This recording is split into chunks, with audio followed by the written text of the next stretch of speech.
Well, hey everybody, I'm Paul Gross. Let's get you started here with flood warnings that have just been issued by the National Weather Service. Now we have the Clinton River in Sterling Heights and Clinton Township. It's going to rise above flood stage by late this afternoon and crest tomorrow morning. Moderate flooding is expected there. We also have Lower Rouge River, Inkster and Dearborn. Flood warning issued for them. That is going to be something that will develop more toward morning. That's going to crest tomorrow morning close to flood stage, so minor flooding is expected. Now, we don't have any warnings for the River Raisin, but we're going to watch that one because you get the stuff flowing downstream for you. So if we get any minor flooding from that, that would be more like in a couple, 3 days for you. All right, the flood watch remains in effect for the entire area, top to bottom, so we're all at risk for flooding, and not just along the rivers. I mean, this water has to flow someplace because the ground is frozen. It won't soak it up, so low spots are going to collect that water. Now, here's the new computer model into the computer, and we're going to start at 4 o'clock this afternoon. The big batch of rain coming through this afternoon is going to be starting to break up and move out at that point, and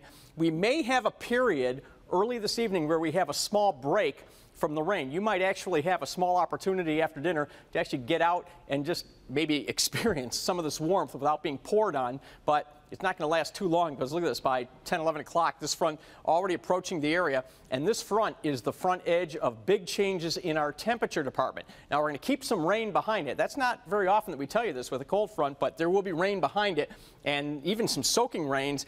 Looks like it'll still be raining around rush hour tomorrow morning, but this stuff will all continue progressing to the east, and by lunchtime I think it's pretty much out of here, and then we're just at that point going to just see where all the flooding is, and then we have another rain chance in the forecast that I'll tell you about in a second.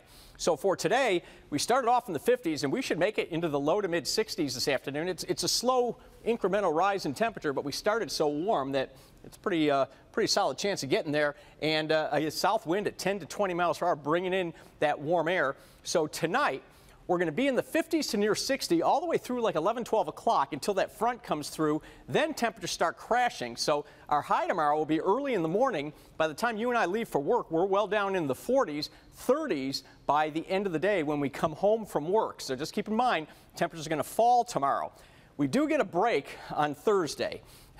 Okay, a break from the rain. 39, that's still above average, but we get a break from the rain. And then we have some rain chances returning for Friday, Saturday, and Sunday. It doesn't look as if it's going to be as extensive as the rain event that we're experiencing early this week, but it's still something we need to keep an eye on.